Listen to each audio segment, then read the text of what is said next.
Boom, boom, boom, boom. A side, B side. What side are you on? Hello, welcome back. Hello, Hello, welcome back. welcome back. Welcome back. I won't do it the right way because we don't want to Yeah, get because a we cease don't and want to get desist. sued. Yeah, we don't have to get paid for the rights to use that song. Although that is perfect because it dovetails into the fact that I finally saw Ant-Man Quantumania in the last 2 weeks. How does that dovetail into that? But by the way, it is an actual welcome back to you as well because you weren't here last week. I was not here last week. Yeah, it is the oldest graduation of high school month, and the youngest has had track. And, like in the last 3 days, I've had two different choir concerts. I've had symphony concerts. I've had theater productions and track meets. And it May has been out of control. So I'm very glad that very soon May will be over, and the dog days of summer will be here. But the song "Welcome Back" that we just referenced features in both the opening and closing of Ant-Man Quantumania. Oh, okay. Okay. I Yeah. didn't know that. Huh. You've got Scott Lang walking on the street, and it sort of bookends the entire experience. And they use that song, which is super fitting. The fact that I finally saw it. I also saw Guardians of the Galaxy. I How was got that? I caught. heard it's really good. I really enjoyed it. Of honestly, Guardians of the Galaxy is the best Marvel movie that I've seen that wasn't Spider-Man in a long time. Wow. It felt like a like a Marvel movie like they used to. It didn't spend any time trying to connect to the bigger picture or furthering the plot of Phase 5. It was just a really good final end of the trilogy of the Guardians of the Galaxy movie. It does a great job of like tying up loose ends. It's heartbreaking. It's inspiring. It's like you'll laugh, you'll cry. It's better than Cats. I was very, very impressed, and I'm glad I saw it in the theater. And I hope that more people will go and see it in the theater because movies are flying out of the theater so I fast. Like know. I'm lucky I went to Dungeons and Dragons like 2 weeks ago because it's already out on streaming. Oh my. It's on Paramount Plus. I've already watched it twice. Oh wow. Well, So this week the big movie coming out. is that Fast 10 No, that or did came that out come out? last That would week. come out last week. Yeah, this week Uh, it's a Disney remake. oh yes, The Little Mermaid. Which Little Mermaid is my favorite Disney movie anyway. So, and then the fact that they've got Halle Bailey as the lead as Ariel, this is what I've been looking forward to this. I am so excited to see that Disney is diversifying and, because little girls want to be little mermaids too. Black and brown girls want to be little mermaids too. So the fact Absolutely. that now they will have this movie is so exciting and I cannot wait. I've heard that her performance is incredible. She's an incredible actress anyway. And So remind me did you did you say Halle Berry? no, Halle Bailey. Halle Bailey. Okay. Bailey, yeah.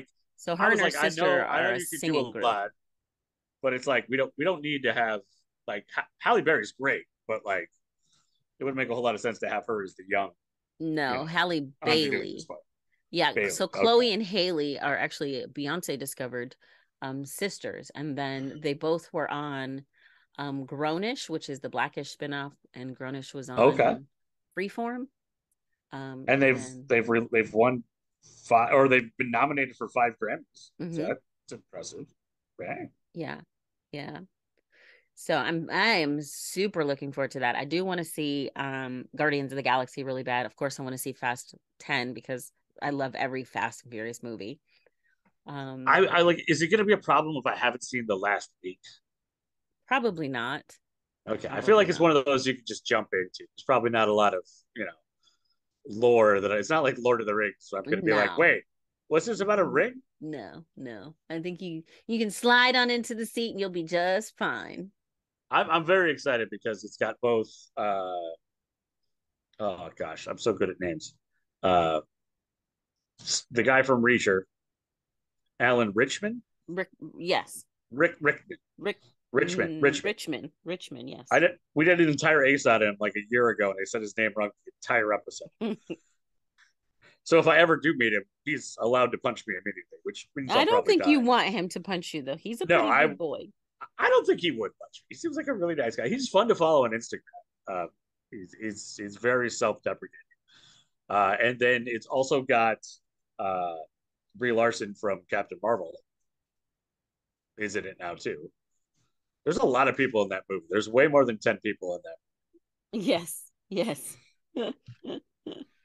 Like at first you'd be like, oh, Fast 10. So there's probably like 10 main characters. No, that's like Fast to the power of 10 of the number of characters we have going on. So it's fun. I saw the Rock and Jason Statham, the spin-off movie. That was fun. What was it like Hobbs and Shaw? Hobbs and Shaw, and I always want to say Yeah, Calvin and Hobbes, but that's the cartoon.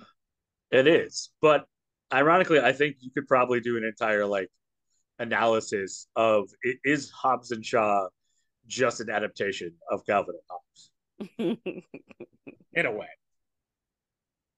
I'm very big into adaptations like this, as we'll find out when we uh when we get into the A side today. Awesome. Well, real quick, I think the only other thing that you and I watched there's a new documentary on Hulu called Dear Mama, and it's about Tupac and his mom, Afeni Shakur, and it's Mm-hmm. really, really, really good. And then I think this week is the last episode of Ted Lasso. I think, and I'm really sad about that. I've been waiting because I want to just binge it. I'm going to the lake next week with my folks, and I started watching. We talked about this like back like 2 months ago. I started watching the first season with them, and so I want to keep watching that with them or see where they're at, and like then maybe we'll all watch the third season together. But Mm-hmm. I've been holding off because I want to kind of binge it.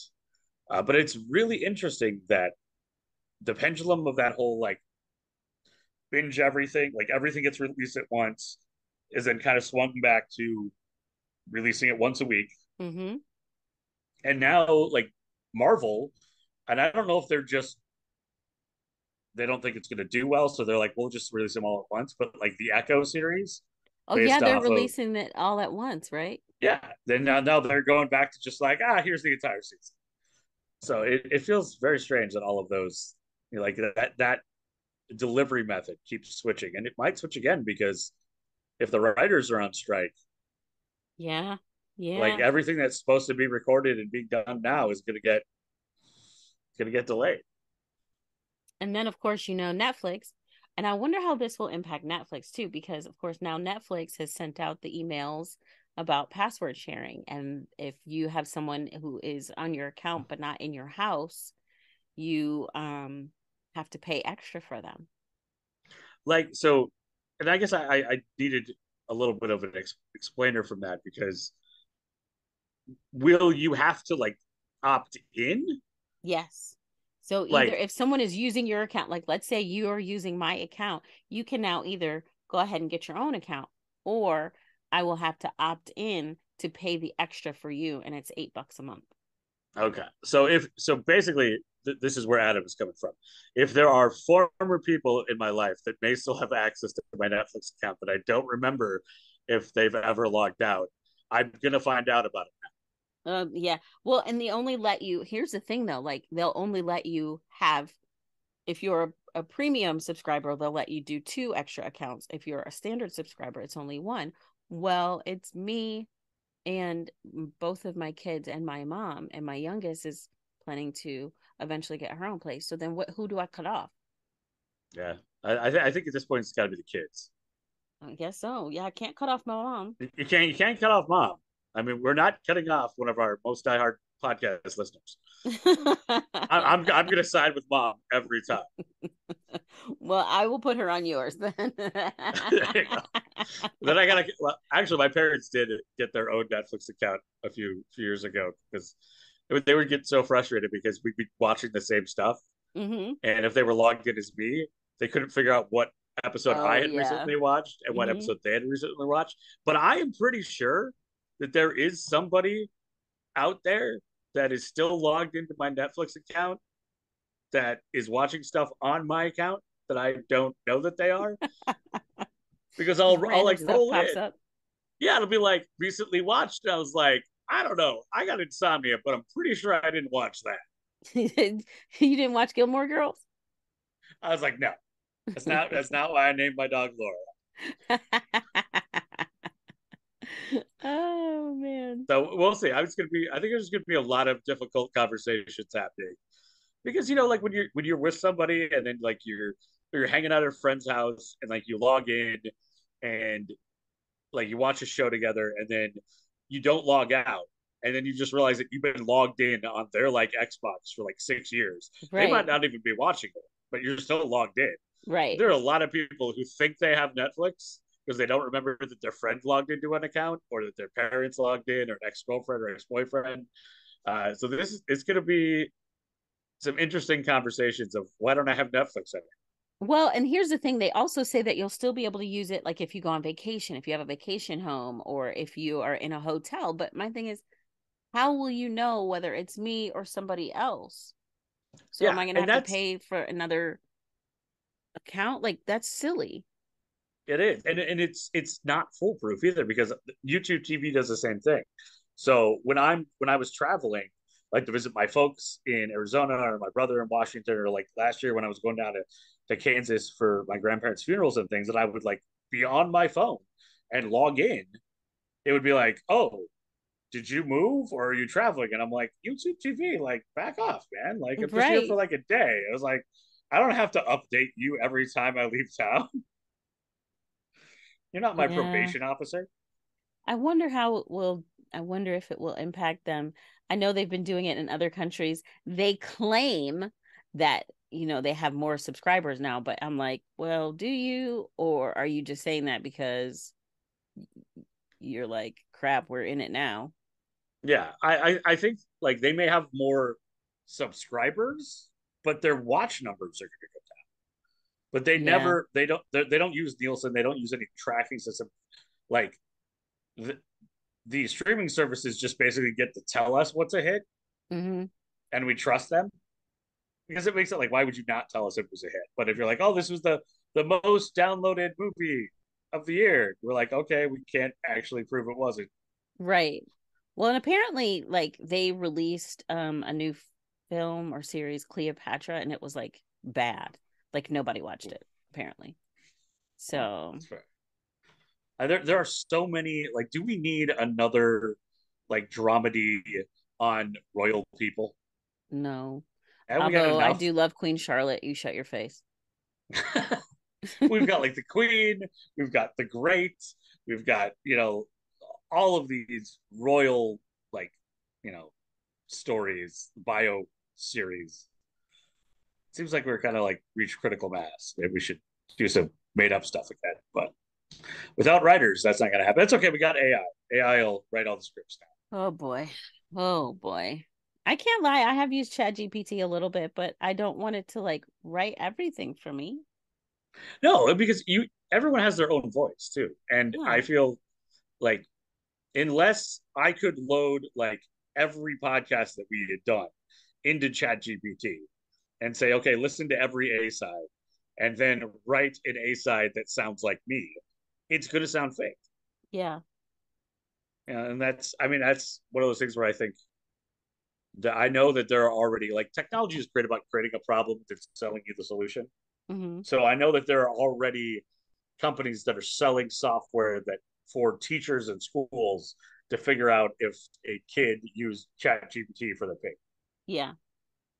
which Yeah. is That was actually one teacher recently like failed his whole class because he thought they were all cheating using ChatGPT. I mean it's dangerous too because you can make assumptions and sometimes you think somebody you make an assumption you look at like oh this guy is this some seemingly like box of rocks football player. But just because they play football doesn't mean that they can't write a paper well. That you assume that they didn't write the paper, and they're like, "Why does this always happen to me?" Because they're actually an excellent writer. Like it's hard to make those assumptions. Oh boy, technology. Gotta love it. Do we? I Not really. I don't think we have to, but I mean, I also don't want the robots to come for me. So yes, I think we have to love technology. I, for one, welcome our robot overlords. Hmm. All right. So this week, last week you weren't here. I had Mm-hmm. my buddy Luke from across the pond join. We just did a B-side. So that means you get to go first this week. Excellent. So Adam was in absentia last week, which means that I've had 2 weeks to think about a topic. But because I'm me, I had two different topics that I was thinking about for the last 2 weeks, and I didn't use either of those. Um, Today, I got a news story about one of the largest Sears department stores in the state of Minnesota, which has been closed for like 7 years. The building has finally been sold. It's just this giant department store that has been sitting empty. It's in a downtown area right next to the Capitol building, and it's just been sitting doing nothing for like 7 years. And I was like, wow, department stores. That's sort of like a thing of bygone eras. And then because my brain does that thing where it's a out of control train that jumps the track, started thinking about like movies that have department stores in them. And of course, my brain went to like Big, which is the Tom Hanks classic, where he works at the department store, but does the piano thing, what is it, the plays chopsticks on the walkable piano, Mm-hmm. and you know becomes a great success, but really just wants to be a kid again. And of course, you would have things like Are You Being Served, which is the British comedy that takes place in a department store, very dry, very silly. But the one that popped into my mind, which I'd thought about doing as an A side before, came out in 1987. It had a not as good sequel that came out in 1991. And the cast is absolutely 1980s royalty in a way. You've Mm-hmm. got Andrew McCarthy from the Brat Pack. You've got Kim Cattrall, who at that point was, you know, 10 years before doing Sex in the City, but had been, in a lot of movies. It was in Big Trouble Little China as the heroine. You had Golden Girls Estelle Getty. You had James Spader. You had the sergeant from Police Academy, G.W. Bailey, who was, gone. He was on Major Crimes. He's been on, was the other one? Major Crimes was a spinoff of another police procedural, The Closer, I think, Mm-hmm. where he played a cop. A great cast. Meshack Taylor, also Love as well, him. who would go on to be on Designing Women. Mm-hmm. And it made me think this is a movie that I remember seeing as a child, but I saw it on VHS. Like we recorded it from TV or we rented it from Mr. Movies. And I really didn't have any idea how it was perceived in the context of the time. And also, it always has struck me that this movie, Mannequin, which came out in 1987, has a lot of the same themes as a classic children's story. So, first, how was it perceived at the time? Well, I love to go back and find old reviews of movies that posted, and one of the best places to go and find those is RogerEbert.com. They have taken all of his old movie reviews, whether they were just in the newspaper or even talked about them on TV, and put them onto the website. So if there's a movie that he's reviewed Mm-hmm. at any point, you can Mm-hmm. find it on the website. And I was a little surprised because this was posted in February on February 13th of 1987. Roger Ebert's review of Mannequin. First line is says this movie is a real curiosity. It's dead. What? I don't mean it's bad. A lot of bad movies are fairly throbbing with life. Mannequin is dead. The wake lasts an hour and a half, and then we leave the theater. Wow. So, suffice it to say, Roger Ebert was not a huge fan of the movie Mannequin. It was a moderate success. It grossed $43 million in the late '80s. That's not a blockbuster, but still pretty darn good, especially for a romantic comedy. Yeah. The story of Mannequin, if you've never seen it, is a bit romantic comedy, a bit fantasy, a bit workplace, rage against the greed of the late, mid to late '80s style. Uh, and one reviewer said that it can be viewed as a metaphorical representation of the power of art. So the film revolves around Andrew McCarthy's character, Jonathan Switcher, who is an artist that simply cannot get a job. He tries to make everything artistic, no matter what he's doing, and that usually means he's inefficient and he spends way too much time making it look good instead of just getting it done. Mm-hmm. He wants everything to have beauty, and that means that he's kind of a failure in life, which is not a great thing if you're trying to pay your bills. So Jonathan bounces from job to job, and he is working in a mannequin assembly factory, which is a thing that I do not think exists because mannequins are built in parts and then they're sent to the store and then you just put them together. I've worked in enough Stop retail stores. overthinking it. I worked in enough retail stores. They don't come in fully formed.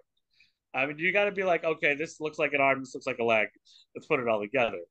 Jonathan spends a lot of time trying to make the perfect mannequin and create this beauty into life and create this work of art by putting all the different pieces together, and which is something that would just never happen in reality.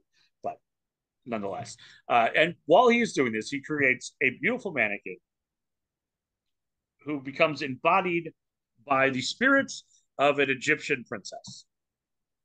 And you know it's the late 80s because Kid Patrol, who is not Egyptian, remotely, is playing the Egyptian princess. Right. This is another time where representation was severely flawed in the late 80s, but she has been floating around ever since she was trying to escape an arranged marriage and prayed to the Egyptian gods to help her find her true love, and then vanished out of the air.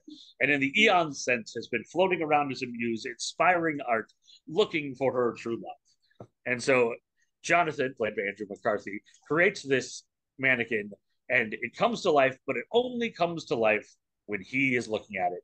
And if anybody else is around, it's just a mannequin, which you can imagine this leads to some awkward, situations. But Jonathan and Emmy, the Egyptian princess muse, work together to create beautiful works of art in the window displays of the Prince and Company department store in downtown Philadelphia. Everything that I just said is not accessible to anyone under 20 because department stores aren't a thing and no one does window displays anymore at all. I don't even think we have mannequins like we used to. So it doesn't Yeah, hold up as kind much. of in the malls. Yeah, kind of. We kind of do, but like, how often do they have heads? That's true. They don't anymore. Yeah, Or if that's a they do, little. they're just completely blank faces. Yeah, they look like they're like not made to look like people, let alone come to life and fall in love. So the story is slightly magical. You've got this Egyptian princess that is trapped out of time and floating, looking for her true love. And then you've got a guy just trying to find his career, but also create art. And along comes James Spader as the department store manager, who's also the bad guy. And the best part is like James Spader, no matter if it is in Blacklist or if it's in Age of Ultron or if it's going all the way back to any of the Brat Packs movies, he just feels like a bad guy. Yeah, he Like does. he's easy to dislike. Like he's easy to like, but he's also easy to dislike. He feels like he's got, and I mean, I don't go around punching people in the face, but he's got a very punchable face. So you kind of see him, and you don't understand why, but your fists kind of ball up a little bit. You're like, oh, just one time. But you wouldn't do it. But you think about it. He plays a great bad guy. You've got G.W. Bailey, who's basically playing, I don't know, the twin brother of his police academy character, except instead of being the sergeant at the police academy who's a bumbling idiot, he's a security guard at at the department store. So maybe it's just the same person, but like in different phases of their life. Right. I only hope like someday that my oldest is going into the arts. I hope to be able to play the same bumbling character in many of their films. I just like the guy in the background. That is my life goal at this point. I've moved past just being the guy in Law and Order who's putting boxes on a truck. I want to be like the bumbling old guy in if my oldest ever does a romantic comedy. I'll just be like the guy in the coffee shop who's like, "Oh, I can't believe I spelled that. This is gonna be horrible," and I'll just have a bad accent that I came up with. It's gonna be great. That I'm not saying that his career is bad at the very least. I aspire to have a career like his, where he's always playing some version of a cop, whether it's bumbling on Police Academy or a security cop at a department store or on The Closer in Major Crimes, a very functional and competent investigator that is helping solve important mysteries. But the entire cast is very good. And you've got, as I mentioned, Meshach Taylor, who kind of plays the, almost the sidekick to Jonathan, where the artistic support and knows it's kind of crazy that this guy's in love with the mannequin, but sees him for the artist that he is and says, I'm just going to not be all that worried that he fell in love with this mannequin because he's an artist. Artists do weird stuff. Plays a great role. Estelle Getty as the owner of the department store, who actually kind of comes in at the last second. Spoiler alert, it saves everything because she's been basically spying on everyone through the closed circuit TV, which in hindsight looks kind of creepy that department store managers just like watching everyone on closed circuit TV. Could be an entirely different type of film. It's a fun romantic comedy. It has some moments of suspense, but very like slapsticky action. It thrives on the performance of the actors, who are not given a lot to work with. But Andrew McCarthy and Kim Cattrall are both eminently likable, and their chemistry is palpable on the screen, and it is worthwhile as a fun romantic comedy. Where I take things a little too far is that it's always struck me that Mannequin itself and the themes and the ideas, where you have this mannequin who desperately wants to be alive, and this creator that wants to keep them safe, and these other characters, and then the bad guys that are trying to control the puppet in this case, or the mannequin, marionette, if you will. I've always felt that there was a very clear adaptation of Pinocchio in the mannequin, where it's the same story about trying to become a real person, trying to grow, dealing with society that doesn't want to accept you for who you are. And I never got to write that paper because I didn't do enough film classes. And also, I don't think that if I did it as a tech talk, anyone would actually show up to it. But there are very similar themes and motifs that are consistent between the two. In Pinocchio's case, the blue fairy grants him life and guides him along his path of self-discovery.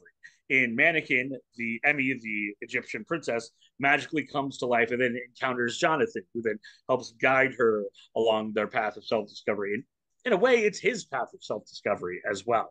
So the metaphor and adaptation is not perfect, but I've always, even as a little kid, I remember thinking that Mannequin and Pinocchio had a lot of the same things. And so now I want to go and rewatch it again with Pinocchio in mind and see if there is a way for, a clear and obvious thematic theme going. Thematic theme? That's not it. That's doubling. Thematic theme. A clear and obvious connection between the two. Because it's always felt like it was a real thing. And haven't found anyone else online, which is amazing, because you would there are no original thoughts anymore. So you would think that if somebody else on Earth was going to watch this movie and it was a real thing, someone else would have already thought it. So that makes me a little uncomfortable that maybe I'm reaching a bit too far. But if you want to watch Mannequin, the original, I would not suggest the 1991 version. The 87, the original, not the sequel. The original still exists within that late 80s cultural moment. The second one, by the time we're in the 90s, the cultural, ideas and pop culture feel has changed, and it just doesn't have the same innocence and wonder, and it feels a little bit ham-handed because it's also a sequel. But if you want to see the original Mannequin, it is available if you subscribe to Max, which is formerly HBO Max, which before it was HBO Go. Right. So in the last 5 years, HBO has changed their name with their streaming service 3 times, which might be a record. Also on DirecTV, and if you have like Prime Video, you can get it on Cinemax as well. You can also buy it on Vudu or on Microsoft as well. It's not super easy to find, But if you've got Max, go check out Mannequin today and let me know if you think it is a modern day retelling of Pinocchio or if I have just spent too much time staring at wooden faces. I am gonna say I think you've spent too much time, but that's just me. That's fair, and that's an acceptable moment. One of the greatest scenes in the entire movie also doesn't make sense because Jonathan takes Emmy out on his motorcycle. So you've got a grown man with a mannequin riding behind him on the motorcycle, and she comes to life to talk to him. But then when they see people that they know, she turns back into a mannequin. But when they see strangers, she doesn't turn back into a mannequin all the time. So it's a little weird. Like you're out in public, if you're being looked at, Not being you think that consistent.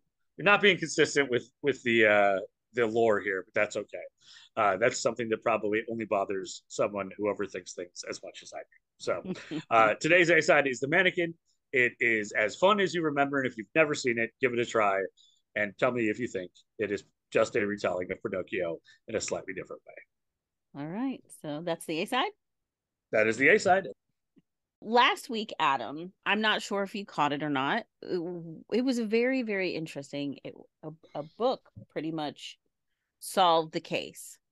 Oh, that's exciting. This, People like books. yeah, you'll have to go back and check it out. It's a wild story that's still developing. Um, Wild and crazy stuff. this week, it wasn't a book that solved it. It was more like it was like a puzzle putting together what happened in this crime. Hmm.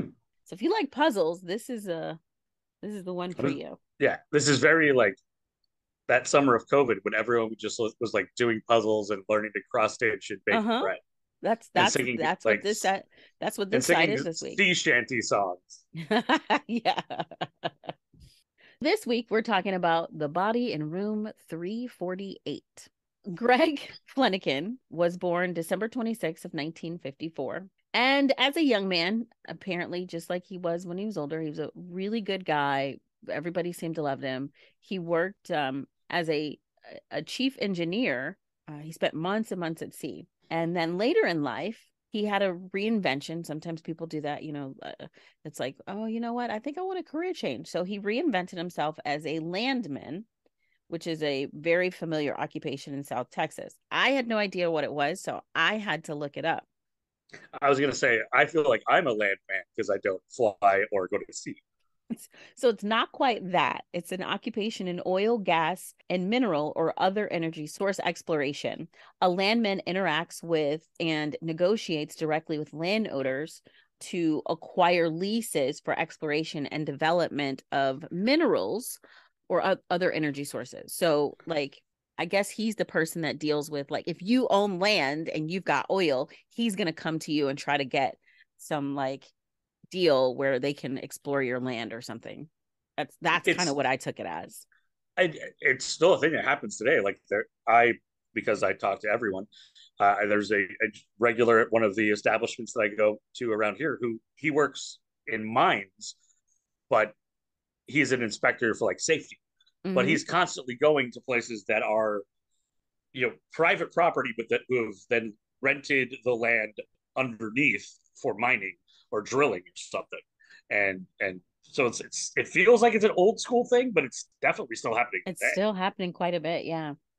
So Greg, every Monday morning, he would make a 2-hour drive from Lafayette, Louisiana, in his pickup, and he would head west on Interstate 10 through the Gulf Shore, and he would head on over to Beaumont, Texas.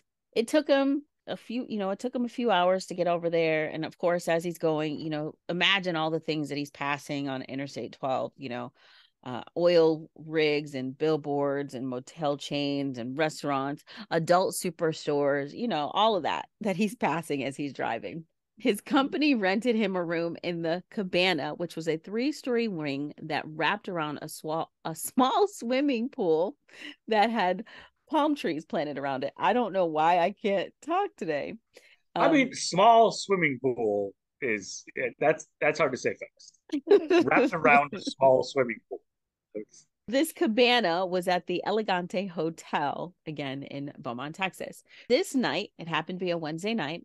Greg is watching a movie. He gets an email from his wife, Susie, It was a little bit after 7 o'clock, and Susie's using a computer program to file taxes, or she's trying to file for a tax extension. After she reports, she tells Greg, how she's doing. He writes her an email back and he says, "You're doing good, babe." Greg is used to traveling light because he's on the road quite a bit. He'd like leave his suitcase open on the floor, and he'd use it as a drawer. Dirty clothes go on the closet floor. He hangs his shirts up. He's got this down to a T. Toiletries are in the pockets of like clothes that he's folded. It's just, he's got his routine because this is his thing all the time. I mean, who among us doesn't occasionally do laundry and then live out of that laundry basket instead of folding stuff? Seriously, right? I mean, we've all done it at one time. Greg, as he travels, he's not hitting the bars. He's not trying to go out and flirt. He is a very happily married man. He goes, he does his business. And when he gets back to his room, he doesn't leave it. He usually cranks up the air conditioner because he likes it cool. He'll sit on the bed. He'll lean back against two pillows that are propped against the headboard. And because he's a good guy and he's trying to be considerate, he'll get a clean towel from, the room, and he'll lay it out on the bed. And he'll put his ashtray and his cigarette lighter and his BlackBerry. Now, this is 2010, so smoking in rooms was still a thing. I mean, there's still some places in the country where it's okay. That's true, and this is Texas. So he'll lay out all his things, and he'll get the TV remote and a candy bar. So he'll smoke and he'll eat his candy bar while he's watching a movie. Well, again, this was a Wednesday night. It's September 15th. He's in his room 348. At the MCM Elegante in Beaumont, Texas. He's lounging back against the pillows that are up against the headboard. He's got his cigarette in his hand, and he's got his Reese's Crispy Crunchy bar. He's got a root beer, and he's watching Iron Man 2. This dude, I can feel him on the Reese's Crispy Crunchy bar and the root beer, okay? And Iron Man 2. And Iron Man 2. It's underrated. Right, I mean, right. Mickey Rourke carries the movie. At some point during this Iron Man 2, of course, it's action, it's loud, there's explosions and everything like that. At the end of the film, Greg, out of nowhere, he's just sitting there, chilling, lounging, eating his candy bar, smoking a cigarette, watching his movie, and he's struck from nowhere with a very real and just gut-wrenching blow. It's so violent that typically it would blind a man in pain. He manages somehow with this blow from nowhere to get off the bed. He walks towards the door and he falls. He just falls over face first. Probably before he even hit the carpet in this hotel room, Greg was probably dead. Did he get shot? Well, we don't know yet. Don't ruin it, Adam. Don't make assumptions. Greg and Susie talk every single morning. The next morning, Greg doesn't call. So Susie calls Greg's office because it's not like him to call. Well, he's not at the office. He's not answering his phone. He doesn't show up to work. So then two of his coworkers drive over to the hotel and they knock on the door because he's not answering Susie. He's not showing up to work. He's not answering phone calls. And this is not like him at all. Very out of character. Very out of character. They go over there. They know exactly what room he's in, 348. They get no answer. So they go down to the hotel manager and they're like, "Hey, look, this is so uncharacteristic of him. We need to check the room." So it's set alarm bells off for everybody. So the hotel manager calls the police, and a lot of times first responders show up as well. So they go up to the room and they find a middle-aged man dead on the floor, prone, doubled over, cigarette between his two fingers on his left hand. The room is warm. It's exceptionally warm, and his skin has gone grayish blue. There is a wet spot on the front of his pajama pants. So about an hour later, Detective Scott Apple shows up. He's Detective Apple. He's your cop's cop. He was at one time the assault team leader on the department's SWAT team. His wife's a cop. They met on the job. He's the cop's cop. He just never stops working. But when he shows up, to him, it's like, okay, what is this? Why am I even here? Because there's no sign of a break-in, there's no sign of a struggle, nothing in the room's been disturbed, there's no obvious blood or wounds. His wallet's still in the back pocket of his jeans with $1,000 in it, so it couldn't have been a robbery. Dang, $1,000. That's got to be uncomfortable to sit on. Right. So the people in the room that were nearby, they didn't hear anything. Like the detective is questioning like the hotel room neighbors, and nobody heard anything. So he's like, this has to be a natural cause thing. Why am I even here? Like, I'm trying to Yeah, be a cop. yeah. I got cop things to do. I gotta eat Right. some donuts and solve crime. Right. So of course he, snoops around a little bit. He looks in Greg's bags. He's mostly looking for, pills. Maybe that's what caused Greg to collapse. There's no pills. Um, he ends up later talking to Susie, again, Greg's wife, and Michael, Mm-hmm. who is Greg's brother and also Greg's business partner in his land company, which is called OGM Land Company. Also, I should mention that Greg and Susie on the weekends, they run a bed and breakfast. Okay. Anyway, Oh, Detective Apple talks to Susie and Michael. Again, Michael is Greg's brother and also his business partner. And they're like, look, it probably was natural causes. Greg never went to the doctor. He smoked, he drank, he wasn't, particularly fond of like the whole fitness trend. He didn't I mean, exercise. dinner was a Reese's bar. Right. He chain smoked, he had a nagging cough, he drank, he ate, not to excess, but it's like, I'm gonna live my life. I'm gonna do things on my terms. So of course it was pretty obvious to everybody, oh, he probably died from natural causes. Sad, not great, but Right. sounds like he lived a happy life. He had a very loving wife, and he had a job that he loved. He was making good Yeah, money, worked with his brother. So Susie said, he would sometimes hear stories of people who had like gone on their own terms, sudden death, and he'd be like, man, lucky bastard, that's how I want to go. yeah. So it looks Not like, something that drags on. right. So it looks like that's what happened for Greg. No. Or is it? Guessing not. This is the B side. So Unless in my absence the B side became about natural ways to die. Reese's bars, no.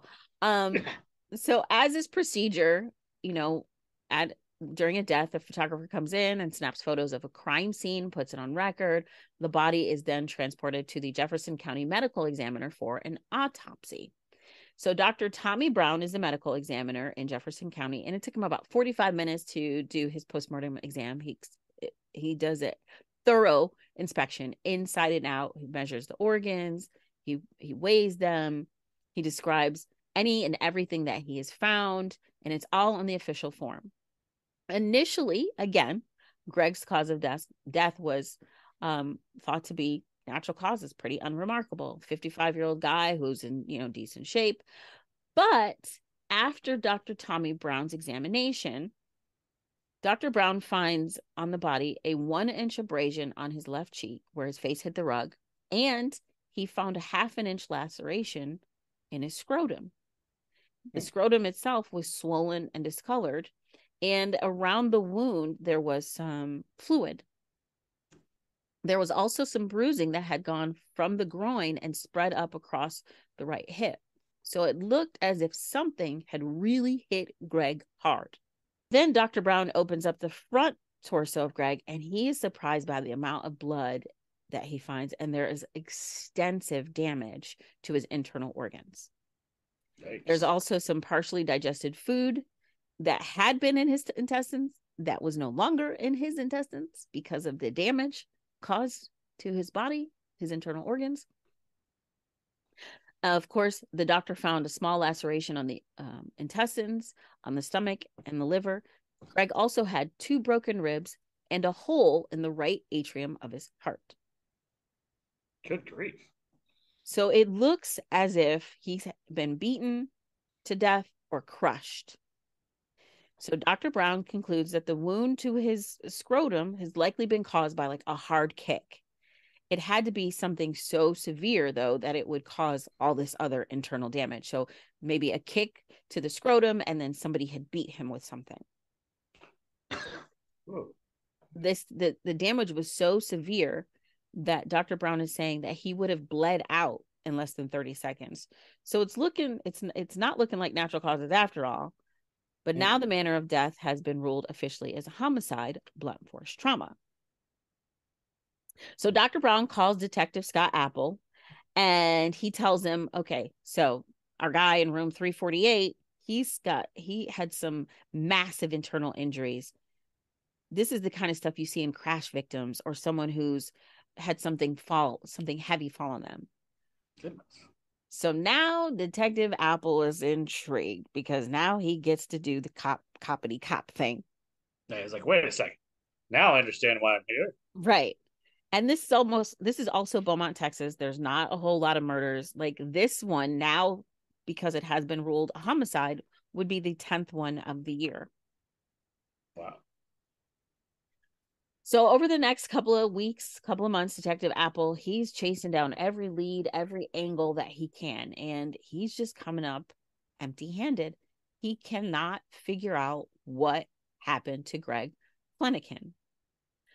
About 6 months in, he's just stuck. It looks like it could end up going to a cold case. The evidence isn't adding up. You know, if he had been beaten somewhere else and his body had been taken back to the room and put on the rug, well, then where's the evidence that he'd been dragged into the room? Also, remember, he's got the cigarette in his hand, and how would he have been? How would nobody hear anything? Like, what is going on? Yeah. How did these injuries happen when it looks like nothing happened? Right. So, and then other than the bruising and the cut on his scrotum, there's no signs of like beating. Like there would have to be some kind of sign. There was nothing knocked over in the room. I mean, just it's not adding up. So Greg had no enemies. Detective Apple talks to Susie a lot. So the two of them had gotten together when they were younger. When she was in her 20s, she was a singer in a rock band when they met, Oh. and she adored him. And Detective Apple described her as a delightfully offbeat Southern belle. She said that Greg was the nicest man she had ever met. She said he was so nice that she married him twice. First when they were Oh. kids, and then they parted ways for a number of years. And then when they both were in their, later in life, Susie called him again. And he said, I've been waiting for you to call. And the second time, they'd been married for 15 years. No children, just the two of them. His brother and his coworkers said he was like universally liked. Like there's no what's the word I'm looking for? There's no Motive? motive, Yeah. there's no suspects. That's the word I'm looking for. There's no Yeah. suspects because everybody liked this guy. He was a good guy. He's not off screwing around. He's not, he's in his room watching a movie. He doesn't have like a second family in Beaumont that he didn't tell anybody about. Exactly. He went to his room. He stayed there until morning. He was never even seen at the bar. He didn't flirt. He didn't even like go to the bar every once in a while and flirt. It was, I'm going to work. I'm going to my room. I love my wife. Amazing. I like Reese's and Marvel movies. Right. So all through the fall and into the winter of 2010, Detective Apple is pursuing a number of possibilities. Here's what happened on the night of Greg's passing. Maintenance records show that at some point in the evening, Greg's cooking some prepackaged popcorn in the microwave, and accidentally he blows out a circuit. Okay. So the outage had affected not just his room, but the room next door, 349, and then the rooms directly underneath. So Greg calls the front desk to report the outage, and he says, I'm sorry, I was trying to make some popcorn, and maintenance goes up and resets the breaker. Happens to the best of us. Nothing wrong with making microwave popcorn. It's Right. delicious. I've got some on the counter that I'm ready to make right now. I had some for lunch. So this brings Detective Apple to two different theories. He's like, okay, number one, maybe it involves sex. So the Elegante maintenance man had a rap sheet. He was a sex offender. Okay, well, maybe the puncture wound to the scrotum and the internal injuries had been caused by some sort of like long screwdriver. He's thinking, and some sort of like kinky assault. Detective Apple, of course, interrogates. Well, I guess I shouldn't say interrogate. Questions the maintenance man. He looks into his background, but beyond a theory, just a wild suspicion, he's never able to prove anything. The second theory involves a group of union workers, union electricians that had been staying at the Elegante. And there was a couple of them that had been in the room right next door in 349 on the night that Greg passed away. They were actually in town for an extended stay because they were doing a job for an oil company. And at night, I guess they all they would swap rooms. Like one night we're going to hang out in your room. Next night we're going to hang out in your room. And that night happened to be room 349's turn. Okay. They're thinking, okay, so this is Detective Apple's thinking, okay, maybe, just maybe, when the power goes out, they've been drinking, they get pissed off, they go next door and they confront Greg because they're annoyed. They exchange words, they assault him in the hallway, and then drag him back into the room. So, of course, they're questioned, but there's nothing about the interaction with these union electricians that lead them to believe that they had any kind of direct interaction with Greg in room 348. 9 days after Greg's death, Detective Apple and another colleague go back to room 348 and they question the union electricians again. Detective Apple's wearing a hidden video camera. And they're like, sneaky. yeah. So one of the guys, Lance Mueller, he's like, hey, what happened to the guy anyway? And Detective Apple's like, hell, I don't know. That's what I'm trying to find out. It's almost like something fell on him, something. We're just trying to see if somebody heard something, or maybe if somebody knows somebody heard something, or maybe somebody messed with him. Lance Mueller, who had been staying in that room, that's who the room was registered to, and another buddy, Tim Steinmetz, his roommate, they were like, no, we have nothing. We don't know. We didn't hear anything. They said they thought they might have heard the guy in the room next door coughing when they came back from the bar, like late at night. But other than that, they're like, sorry, we haven't heard anything.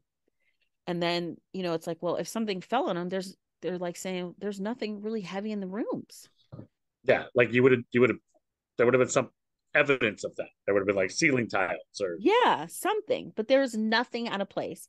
So down the hall, there's a few more electricians, Trent Pisano, Thomas Elkins, and Scott Hamilton. They were also really friendly and trying to be helpful. One of them said that when they had seen the body coming out of the room and going onto the gurney into the elevator, at first they assumed that caterers were delivering like a big food tray or a cake. Okay. None of them have seen anything. So Detective Apple is truly at a loss. So just for, safety or precautions, the detective takes all of their driver's licenses and all their cell phone numbers, and they let Detective Apple know that they're going to be in town for a few more days if they need if he needs anything. Stumped. So Detective Apple is like, is it Susie? He's like, there's nothing that leads to that. Is it the brother? No, there's no evidence to suggest that. Is it these union electricians? There's nothing to support that either. So now we're in a state where we might go cold. In November of 2010, the Fleniken family offers a reward of $50,000. Still no leads. Then Michael hires a private investigator who happened to be a former FBI agent. He and Detective Apple discuss the case, and then the PI, the private detective, pieces out. No one ever sees or hears from him again. Funny, but not funny, strange. Not right. Funny, huh? It's just, I guess maybe it was overwhelming to him, and it was like, I don't know. I don't know what to tell you. So Susie, life stuff going on. Maybe. So Susie decides, okay, he didn't die of natural causes. Something happened. I need to know what happened to my husband. So she enlists the help of former detective Ken Brennan, who was a former Long Island police officer and a DEA agent who was now a private detective in Florida. Susie had actually heard about the former detective from a young lawyer friend named Kia Sherman. Kia was also discussing with Susie about filing a lawsuit against the hotel as a way to further probe the death, to get like more information, because then the hotel would have to release all these documents and things. Right. So maybe we can find, like, we don't really think the hotel did it, but it's a way to get more information because now it's a legal case. Exactly. So Kia had actually been inspired about former Detective Brennan because she had read a Vanity Fair article by Mark Bowden called "The Case of the Vanishing Blonde" from December of 2010. The article discussed Detective Brennan's success in resolving a 2005 cold case in Miami. So she calls Detective Brennan, explains the situation. He's got a lot of cases, but this one intrigues him. He goes to Lafayette in April of 2011. First, he questions Susie because remember, a lot of times it is the spouse. Even if the spouse is saying, please help me, that could be them just trying to throw you off the trail. So exactly. He questions Susie and he asks about her relationship with him, her faithfulness, insurance money, and everything rules out. One thing about his questioning with Susie that stuck with him, though, was the temperature of Greg's room being so warm. She said, you know, when she's discussing his routine, how cold he liked it. Mm-hmm. Former Detective Brennan and Detective Apple go back again to room 348, and they're looking at the crime scene photos and autopsy results. And after looking through everything thoroughly, Brennan has an idea of what happened to Greg. He says, I think I know how this guy died. I think I know when he died. I think I know who killed him. And I think we're going to catch them. Dang. Yeah. So first he recalls the room being warm and he figures that the air conditioning must have shut off when the circuit blew. So because of that, they knew what time about it happened because the hotel records show that the repairman left Greg's room about 8:30 and he's alive and well. Mm-hmm. So he figures that Greg restarts his movie, but forgets to turn the AC back on. And it would take a few minutes for him to feel the effects of the AC not being on and the room getting warm. And he was dead before the room even started to get warm, before he could notice. Right. It had to have happened that fast. So it gives us a window. It gives us a window. So since there was a cigarette in his hand, he couldn't have been beaten and his body moved because there wouldn't still be a cigarette in his hand, right? Which meant it happened in the room. The fact that he'd been in the room at the time of his death led Detective Brennan to the electricians. But how? Did they confront Greg while they were drunk and upset over the blackout? What happened? So Brennan asked Detective Apple, let's interview the men who work with these electricians and see if they have anything. Maybe they've heard something. Maybe somebody slipped up. So everybody is pretty much saying the same stories, but one person says something about a gun going off in a boarding house, which Detective Apple is like, no, you've got the wrong case. That's something different. But Detective Brennan puts that in the back of his head. And he tells Detective Apple, let's go back to this room. Something's not adding up. They go back to the room and they find an indentation in the wall alongside the closed door that led to the adjoining room. The indentation was a repair job. Someone had tried to fix a hole in the wall. It didn't line up with the doorknob because he opened the door, closed, put it up against the wall. So it wasn't something that was caused by the doorknob. So they decide, okay, we got to look at this adjoining room. So they go get the keys. They look at the adjoining room. Guess what they find? On the other side of the wall, there's a hole that's been patched. And it looks like it's been patched with toothpaste. So it's not a professional job. This wasn't like the maintenance man came in and did this. Yeah, I don't think toothpaste is usually a hole pasting tool. So they measure the hole height in room 349. Then they compare it to the hole height in room 348. They line up perfectly. This hole was caused by a bullet. It went in through 349 and out through 348. So, of course, crime scene investigators are called in and they excavate both the holes and then they put a laser through the hole and the path lines up perfectly where Greg would have been sitting on his bed, lounging, smoking his cigarette, eating his candy, watching his movie. So Detective Brennan has a theory that the bullet entered Greg's body through his scrotum and then went up into his body through his organs. But now they have to talk to the medical examiner because to be able to even try to arrest somebody, they've got to have the autopsy results changed from blunt force trauma to gunshot wound. And also, where did the bullet go? Right. So they go and they talk to the Emmy. They go over the autopsy photos. At first, the Emmy is like, no, no, no, no, no, no, no. This was a kick. He was beaten. And then Detective Brennan is like, no, look, there's a hole here. There's a hole in the heart. That's a bullet wound. And then the Emmy is like, damn, you're right. It's a bullet wound.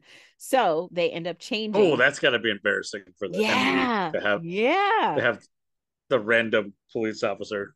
Yes. So they end up changing the cause of death to gunshot wound. Now, typically in a case like this, they might try to do like an exhumation or something, but Greg had been cremated, so that wasn't possible. Yeah, I mean you can exhume him. It's just not going to do you any good. Well, it's just going to be ashes. So detectives traveled to Wisconsin where these union electricians lived, and they interviewed Ha, Tim Steinmetz. This is 7 months after they left the Beaumont. Now, remember, they had stayed there for an extended time because they were on the job. still working. Yeah. So they asked him to come to the Chippewa County Sheriff's Department in Wisconsin, which he does. And they're talking to Tim. They're asking him what happens. He gives this story, the same story he gave before. He even signs like an affidavit, and that's when they're like, "Okay, now you're in trouble because you've signed this legal document and you've lied. What happened?" Mm-hmm. Tim breaks down and confesses to what happened. This is a story that's later corroborated by another one of those union electricians, Trent Pisano, and this is on June 1st of 2011. So apparently they've been in the room drinking beer when Lance Mueller asked Trent to go get a bottle of whiskey from his car. He says, "Hey, also bring in that 9mm Ruger pistol." So Trent comes back to the room and Lance starts messing around with the gun, and it's making everybody uncomfortable. First, Lance points it at Tim, who like falls to the floor, and he's like cursing Lance out, like, "Don't point that thing at me." Next, Lance points it at Trent, and it goes off. Trent Oh God. immediately thinks he's been hit, but then he sees a hole in the wall behind him. Lance freaks out. He bundles up the gun. He hurries and takes it back to his car, which is seen on hotel surveillance video. Lance goes to his car and puts something in his trunk. We can't see what it is. Right, bundled up. Could just be a jacket. Who knows? Right. So when Lance gets back to the room, Trent is out. He's pieced out. He's pissed off. He's gone to his own room. So Lance and Tim go down to the bar. So police have Tim call Lance and they record the conversation of them discussing how they're going to have these stories. And then Tim is like, "Hey, look, they got me to tell the truth." And Lance is like, "Crap." And they also talk about Greg's real cause of death. So, of course, Lance is arrested and he is tried. On October 29th of 2012, it's Lance's sentencing. And he enters a no contest plea to manslaughter. He's sentenced to 10 years, which is half of what was allowed by law. Susie gave a statement and she said, "I waited over 2 years to look you in the face, eye to eye, and simply have the chance to speak to you directly. You would have never come forward with the truth. You murdered him." Now, mind you, he had this time to come forward. He saw a body being carried out of the room. He knew he shot a bullet into this room. He covered It's up the hole. covered up the hole. He wrapped up the gun and passed it off. Like, he had many, many opportunities to come forward and did not. So Susie said, "You murdered him. And with every lie you told, with every intentional self-deception, with every cover-up, over and over again, you saw his body taken out of the room in a body bag the next day. You killed him. He meant nothing to you. You have met your match. I would have spent the rest of my life tracking you down, and I found you, Greg's murderer. I have brought you to justice." Now, that's the woman right there. Yeah, lucky that he's probably lucky he only got 10 years. That I think if she'd have found him, it would have been a lot shorter sentence. Yeah, yeah. So remember, Susie was going to file that lawsuit against the hotel to get information. Well, after Lance's sentencing and reviewing security footage provided by the hotel, she decided to go ahead and move forward with the lawsuit. The suit said that the Delta security firm, who was providing security for the hotel, failed to provide adequate security. She also named the union electricians in the suit as well. She sued for punitive damages, wrongful death, and survivor damages. The trial was set to start April 13th of 2015, but Susie ended up filing a motion to dismiss on April 1st of that year, stating that she had resolved her claims against Trent Pisano, and that settlement led to the trial itself being canceled. It was dismissed with prejudice, which means it's dismissed permanently and it cannot be brought about again. Right. That is the wild, crazy, outrageous story of Greg Fleniken's death, the body in room 348. It definitely felt like one of those, like puzzle, like almost like a puzzle room thing, or like a riddle that someone would tell you, like this man is dead. How did he die? Like you have to figure it out. I can't believe. I mean, I guess I can. The fact that they didn't like look for bullet holes earlier. Well, and it had been patched up, so maybe it was just an easy miss because it wasn't something that they were immediately looking for. Yeah, and I still wonder where the bullet went, because you It think was that the still bullet in went him. somewhere. Oh, they It was did still find. no, they have to assume, because they never found it, that it was still in him. But again, he was Oh, he cremated. was cremated. Yeah. So I think they probably should have sued that medical examiner. And I think probably what happened is, like, I don't know, I don't have one, but there's a hole and it looks like a puncture wound, and maybe some of the skin folded, Yeah. and I don't know. And Like I people said, I don't have one. see what they want to see. Like if you think it's one thing, you're not going to be looking for something else. But Right. you'd hope that a medical examiner is not just looking for things that support his assumption, but was looking for the facts. Yeah. I mean, and as a unbiased observer, I wonder if the true villain here is that medical examiner who just didn't do his job very well. Well, I'm gonna say the true villain is Lance Mueller, who was playing with a loaded Yeah, yeah, gun. yeah, yeah. That's a good point. That's a good point. Maybe true villain's not the word, but Is he at a fault? guilty, Absolutely. a faulty, a party that bears some fault. Yes, absolutely. Absolutely. But there you go. That is the B-side.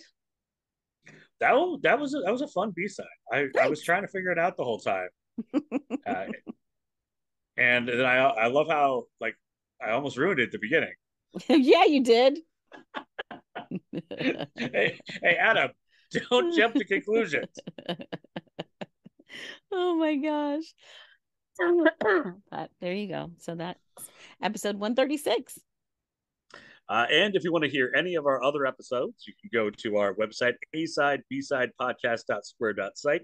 All 136 episodes are on there. We also post links to all of our sources. There are fun old pictures of us. You could buy merchandise if you want to get, a pet shirt. I really feel like the punchline, or the tagline we haven't used as much lately, but still holds very true, is bad vibes save lives. And unfortunately for this gentleman, he didn't even get I'm to have wearing any it. bad I'm wearing vibes. my right now. I got a sweatshirt that says I'm "Bad Vibes Saves Lives."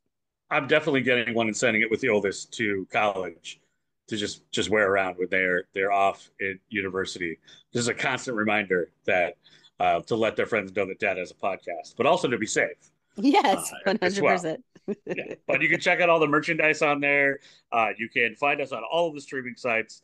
Like, share. The best thing that you can do to help the podcast is to tell other people about it through your social media accounts, or just randomly grab someone on the street and say, "Have you listened to this podcast?" And then they might listen as well. I'm So here for that. thank you for, yeah, that's awesome. I love to just have people randomly accosted with podcast information. Uh, People are really open to that, I've found. And we look forward to another episode next week. I will be live from the lake, so I will be probably in a much better mood. And we'll see what kind of death, dismemberment, and crime, and also random movie that you have to pay to watch that Adam can find. All right. Thanks, Adam. Thank you, Brooke.